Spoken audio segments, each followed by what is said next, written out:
The galaxy was silent. Worlds that once roared with warships now hid in shadows. Empires that once threatened Earth now whispered only in fear. Because the Hydroborn had risen, and no one dared to challenge them. But silence was not peace, it was only waiting. Waiting to see what the humans would do next.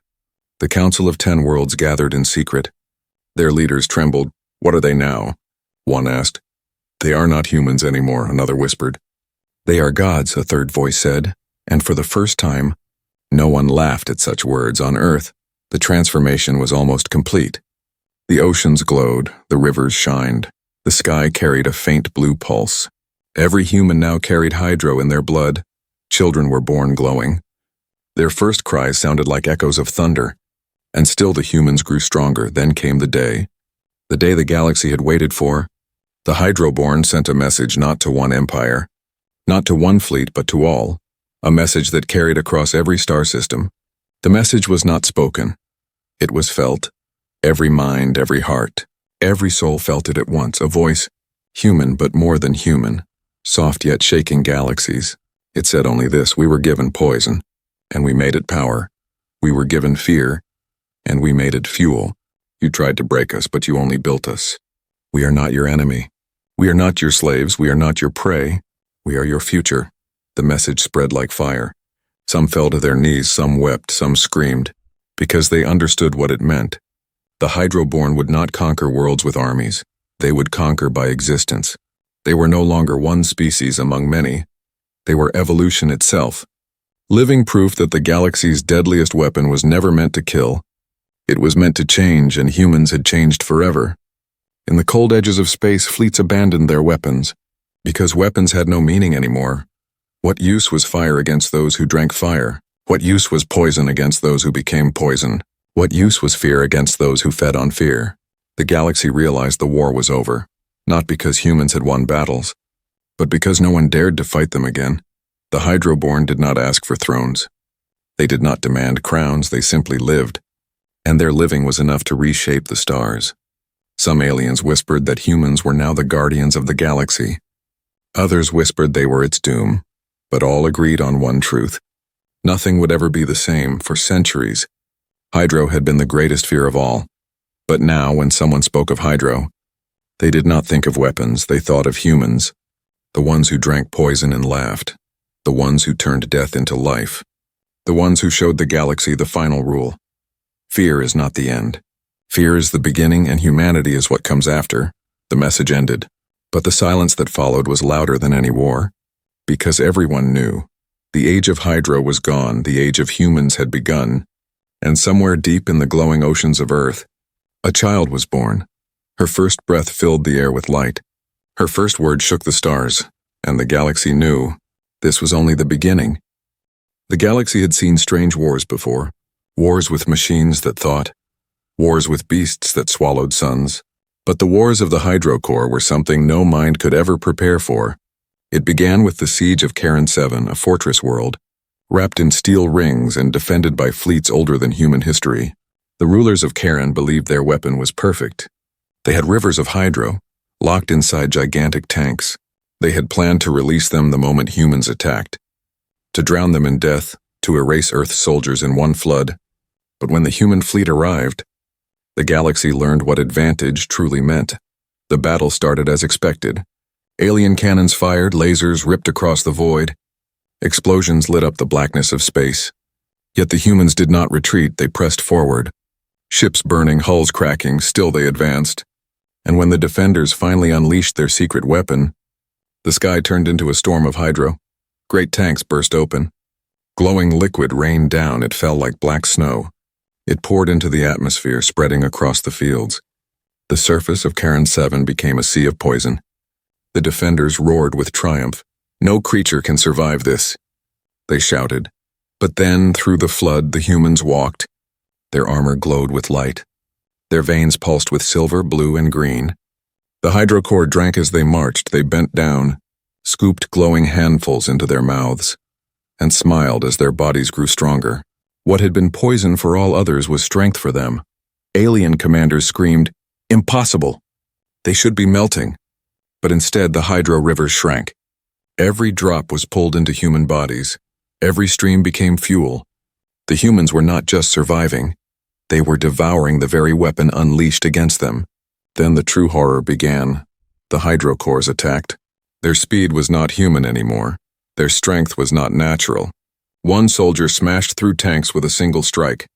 Another leapt across the battlefield, glowing veins like lightning under skin.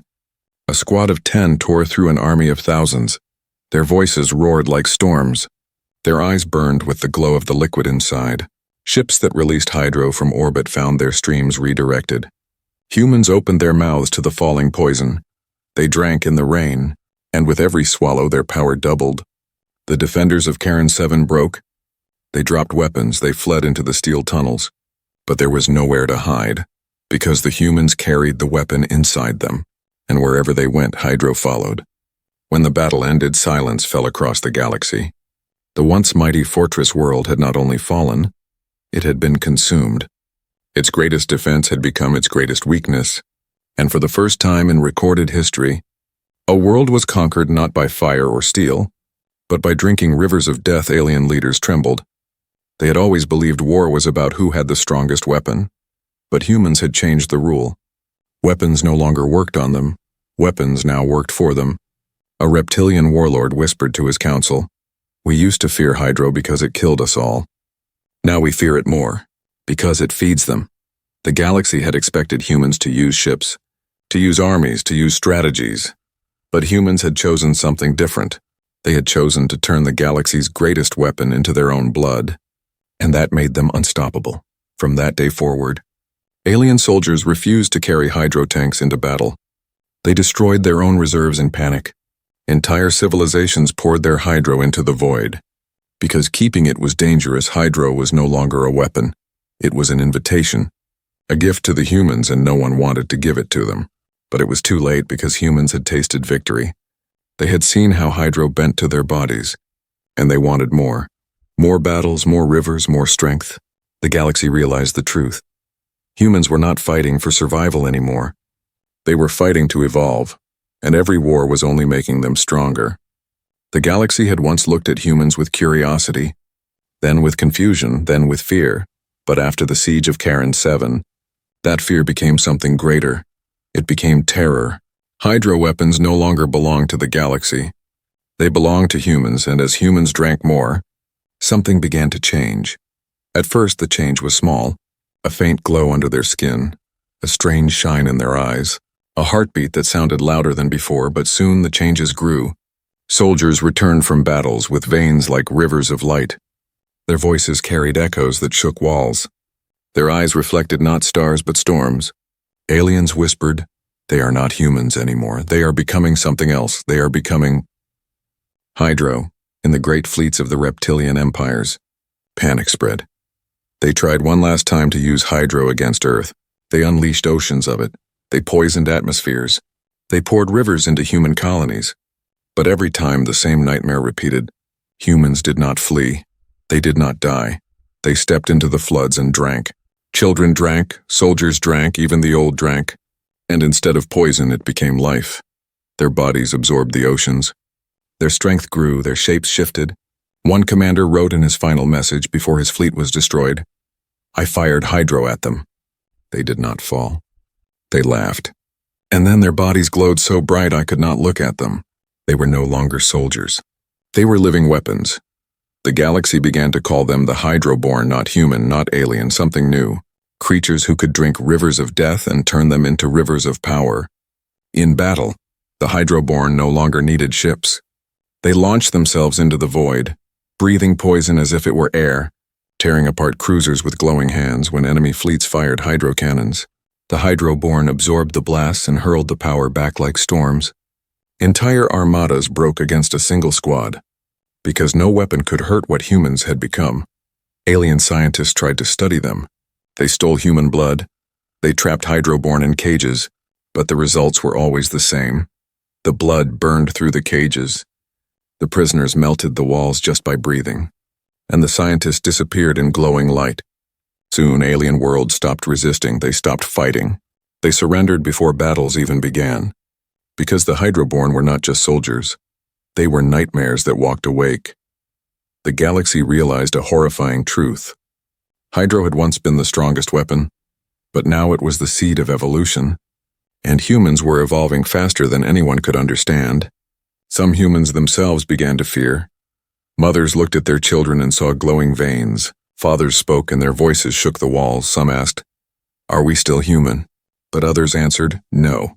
We are more." The tables had turned. Aliens no longer asked how to defeat humans. They asked how long until humans consumed them all. Because humans had learned the secret of war. Weapons were never meant to be feared. Weapons were meant to be swallowed. And humans could swallow anything in the dark of space. Fleets whispered their last warning. Do not fire hydro at them. Do not use poison. Do not release the liquid. Because the moment you do, you are not killing them, you are feeding them, and so battles ended before they began. The Hydroborn no longer chased victory. Victory came to them. Because fear itself had changed sides, and for the first time in galactic history, the galaxy no longer feared hydro weapons. The galaxy feared the ones who drank them. The galaxy could not stay silent for long. Rumors were dangerous, but proof was worse. If the humans were truly immune to hydro weapons, then every empire needed to see it with their own eyes. So the Galactic Council called for a meeting. It was the largest gathering in centuries. Billions of beings tuned in through holoscreens across thousands of worlds. Warlords, scholars, merchants, even children, all waited for the truth. The chamber of the council was vast, built of crystal and steel, glowing with light from 3 suns. In the center stood a platform, surrounded by alien leaders, each one representing a species that had once ruled with hydro fear. And there, under the watch of the galaxy, stood a single human soldier. He was not tall compared to the insectoid generals beside him. He did not wear shining armor like the reptilian warriors. He wore only a simple uniform, but his presence was louder than all of them, because he had come for one purpose: to drink death on a golden tray guarded by 10 soldiers. Lay a vial inside the liquid glowed black and silver. This was no ordinary hydro, it was called Hydro Prime. The strongest, deadliest form, even a drop, could erase a city. It had never been shown in public before. Until now, the council leader, a being with skin like glass, raised his voice. "Human," he said, "you claim your kind can resist hydro weapons. Billions watch you now. If this is a lie, you will die before the eyes of the galaxy. If this is true, everything will change." The chamber grew silent. The vial was placed on the platform. No one breathed. The human stepped forward. His boots echoed across the chamber. His eyes never left the glowing vial. He did not look afraid, he looked curious, almost eager. The alien leaders leaned back, some covering their faces. They expected to see him scream. They expected his body to collapse into ash. No one had ever seen Hydro Prime touch living flesh before. It was the purest form of death known to exist. The human picked up the vial. It was heavier than water, thicker than blood. The glow reflected in his eyes. He held it high for all to see, and in a clear, steady voice he spoke. "You call this death. To us, it is only a drink." Without waiting another second, he uncorked the vial and raised it to his lips. The liquid poured into his mouth like molten silver. The galaxy gasped as one. Billions of eyes widened. Billions of voices whispered, "This is the end. This is suicide." But the human swallowed. 1 gulp, 2 gulps, until the vial was empty, and then he lowered it. He stood tall. Wiping his mouth with the back of his hand, he smiled. Nothing happened. No scream, no burning, no collapse. Instead, his body shivered once, and then his veins glowed faintly. Silver light flowed under his skin. Pulsing with each heartbeat, he clenched his fist, and the sound of bones cracking echoed in the chamber. Not in pain. In strength, the alien council erupted into chaos. Some shouted that it was impossible. Some demanded he be killed before he became a monster. Some stared in silence, unable to understand. But the human only raised the empty vial and spoke again. "Your weapon is our fuel." Across the galaxy, billions of viewers froze. Insectoid hatchlings dropped their toys. Reptilian soldiers gripped their weapons tighter. Merchants calculating profit forgot their numbers, because all of them realized the same truth. The age of hydrofear was over. That day, the humans were no longer seen as newcomers. They were no longer dismissed as weak. They were no longer laughed at. They were feared. Not because they had ships, not because they had guns, but because they could drink what others called death. And live. From the council chamber, a new legend began. It spread from planet to planet faster than light, and the message was simple. If Hydro cannot kill humans, then nothing can. But deep inside, another question grew. If Hydro made humans stronger, what would happen if they drank more? The galaxy had seen many wars. It had seen planets burn, skies shatter, and armies vanish in fire. But nothing shook it more than a single human holding an empty vial, smiling after drinking Hydro Prime. That image was replayed across 1,000 worlds. In markets, in schools, in war camps, in prisons everywhere, one question spread like fire. How can humans survive the liquid of death? Some called them liars. Others called them demons. But most of all, they called them dangerous. Alien generals gathered in secret halls. They whispered in fear. If Hydro cannot kill them, then what can? For centuries, Hydro had been the equalizer, the final weapon, the shadow of fear that kept wars from growing too large. But now it was useless against humans. The chain of fear had snapped. On many worlds, chaos began. Entire species started riots. Some begged for peace with humans before it was too late. Others demanded war. But the truth was simple. No one wanted to fight a species that could drink weapons. Meanwhile, on Earth, humans were not silent. They were not satisfied with just surviving Hydro. They wanted to understand it. They wanted to use it in underground labs. Scientists studied how Hydro flowed through their blood. They discovered something no alien had ever imagined. Hydro did not poison humans. It fused with them. When humans drank Hydro, it bonded with their cells. It made their muscles harder, their reflexes faster, their bones stronger. It was not poison. It was power. Soon new soldiers began to appear, not wearing heavy armor, not carrying giant weapons, but carrying Hydro inside their veins. They called themselves the Hydro Corps. During their first test, a small squad of Hydro Corps was dropped into a battlefield. The enemy had unleashed Hydro floods, rivers of glowing liquid spreading across the ground. Any other army would have turned back, but the humans walked straight into it. Their boots splashing in the deadly streams, their veins glowing faintly in the dark, and instead of dying, they grew stronger with every step. Alien soldiers on the hills screamed in terror. Their deadliest trap had become the humans' fuel. Lasers fired, rockets exploded, but the Hydro Corps did not fall. They moved faster than eyes could follow.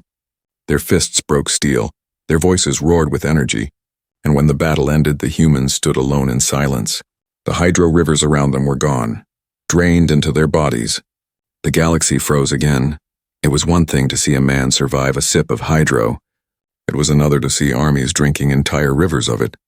What had once been the most feared weapon had now become the humans' greatest strength. On distant worlds, parents told their children new warnings. Do not fight humans. They can drink death. Alien kings lost sleep. Alien queens held secret councils, and warlords who once ruled with Hydro terror felt powerless. Some species tried to copy humans. They forced their own soldiers to drink Hydro, but the results were always the same: screams, death, silence, because Hydro still killed everyone else. It belonged to humans now, and humans alone. A historian of the Xylar race wrote with trembling hands, Hydro was once the monster in our nightmares. Now humans have made it their blood. If they keep drinking, if they keep evolving, then soon they will not just survive our weapons, they will become our weapons. The fear of Hydro had ended, but a greater fear had begun, not fear of the liquid, but fear of the humans who carried it inside them. And across the galaxy a new phrase began to spread, quiet at first, then louder, until it became a chant in the dark. Do not fear the Hydro, fear the ones who drink it. In the far corners of the galaxy, there were many kinds of weapons. Lasers that could cut a planet's surface, missiles that could split the sky, and machines that could turn night into fire. But above them all, there was one weapon that no one dared to use too much. One weapon that all species whispered about, even in fear they called them. The Hydro weapons. The Hydro weapons were not guns or bombs. They were liquids, strange liquids, glowing in colors no one had seen before. Blue like frozen stars, green like venom rivers, black like the void itself. A single drop could eat through metal. A small vial could dissolve an entire ship. It was not fire. It was not explosion. It was something worse.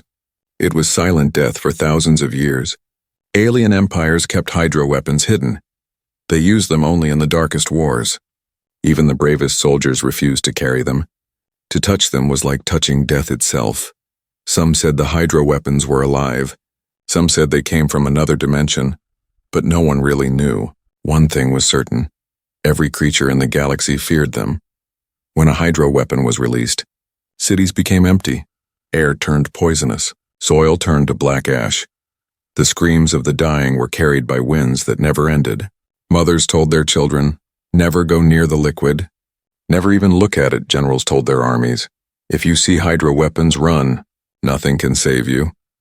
And so the hydro weapons ruled the galaxy without firing a single shot. No race was brave enough to fight against them. Until one day, something changed on the outer rim of the galaxy. A new species had arrived. They called themselves humans. At first, the galaxy laughed. Humans were smaller compared to many species. Their technology was not the most advanced. Their ships looked weak compared to giant alien cruisers, and their armies did not look frightening. But humans had something the galaxy could not understand. They had curiosity, they had courage, and they had madness. When humans first heard about hydro weapons, they did not react with fear. They asked questions. Why is it so dangerous? Why does it kill others so fast? What if it is not dangerous to us? Aliens stared in disbelief. No one had ever asked such questions before. For every other race, hydro weapons meant instant death. It was not something to test. It was not something to study. It was something to avoid. But humans were different. For humans, danger was always an invitation. Stories say the first encounter happened in a hidden chamber on an alien warship. A human diplomat and a human soldier were shown the hydro liquid by a powerful warlord. The warlord wanted to scare them. He lifted a vial glowing with deadly green light and said, "This liquid can erase your world in one night." The alien soldiers laughed. They expected humans to tremble, to beg for mercy. But the human only leaned closer and whispered, "It looks like water." The warlord grew angry. "This is not water." "This is death!" he shouted. The room went silent. The human soldier slowly extended his hand. "Then let me taste death," he said. Everyone in the chamber froze. Alien guards stepped back. No one had ever spoken such words before. The warlord, amused and sure of victory, gave the soldier a small glass. Inside, the green liquid glowed like fire trapped in water. The warlord expected the human to scream. He expected him to melt, to fall, to die. But the human raised the glass calmly. He looked at the alien crowd. He smiled and he drank it. 1 second passed. 2 seconds, 3 seconds. Everyone waited, but nothing happened. The human stood strong. His eyes bright, his body alive. He laughed and said, "Tastes like home." The chamber filled with silence. No one could speak. The warlord dropped his weapon in shock. Alien soldiers stepped back in fear. They could not believe what they had just seen. The hydro liquid, the most feared weapon in the galaxy, had just been swallowed like ordinary water. And the human was not only alive, he looked stronger. That day, the galaxy changed forever. Rumors spread faster than light. Humans drank the hydro weapons, they whispered. Humans swallowed death and survived. Some called them demons. Some called them cursed, but one thing was clear. The age of fear was ending, and the age of humans was beginning. Long before humans arrived, the galaxy had already written its laws in fear. Every treaty, every border, every war had one silent rule: never unleash the hydro weapons. Alien records told stories of entire civilizations wiped out. Not by armies, not by fire, not by invasion, but by a single cracked vial. One moment the city was alive, the next moment it was dust. Air poisoned, oceans burned, soil turned into glass. The hydro liquid spread like wildfire. It did not stop until every sign of life was gone. Generals used to say, "You don't win wars with hydro, you end them." Even the most ruthless warlords were careful. Because hydro did not care who used it. It killed friend and enemy the same. So it became the weapon of whispers carried in secret vaults, stored in planets no one visited, used only when an empire wanted not victory, but erasure. And yet, despite the danger, the fear was also power. When a leader only mentioned hydro, whole planets surrendered. When a small vial was shown, fleets retreated without battle. To fight against lasers was bravery, but to stand against hydro was madness. So every race obeyed the shadow of the liquid, because no one dared to imagine a cure. But humans were different. They looked at the liquid not as a curse, but as a puzzle. While aliens trembled, humans leaned closer. While others saw death, humans saw mystery. And this was the first crack in the galaxy's wall of fear. When the first human drank hydro and survived, the galaxy did not believe. Rumors twisted the truth. Some said the human was a machine. Others said it was a trick of light. Some even claimed the hydro was fake. But deep inside, every race felt a seed of doubt, because what they saw with their own eyes could not be denied. If one human could survive, maybe all of them could. And if humans could survive, then the greatest weapon in history was useless. The aliens began to panic. Hydro was their shield, their advantage. Their terror, without it, they were only equal. But humans were never satisfied with equality. They wanted more. They wanted to understand, to control, to drink again in hidden labs. Humans began testing hydro, not in secret, but openly. Where others whispered, humans shouted. They gathered different colors of the liquid, blue, red, black, and drank them one by one. Scientists recorded everything. Heart rates, muscle strength, reactions in blood. Instead of dying, humans adapted. The liquid that melted steel flowed harmlessly inside them, sometimes even making them stronger.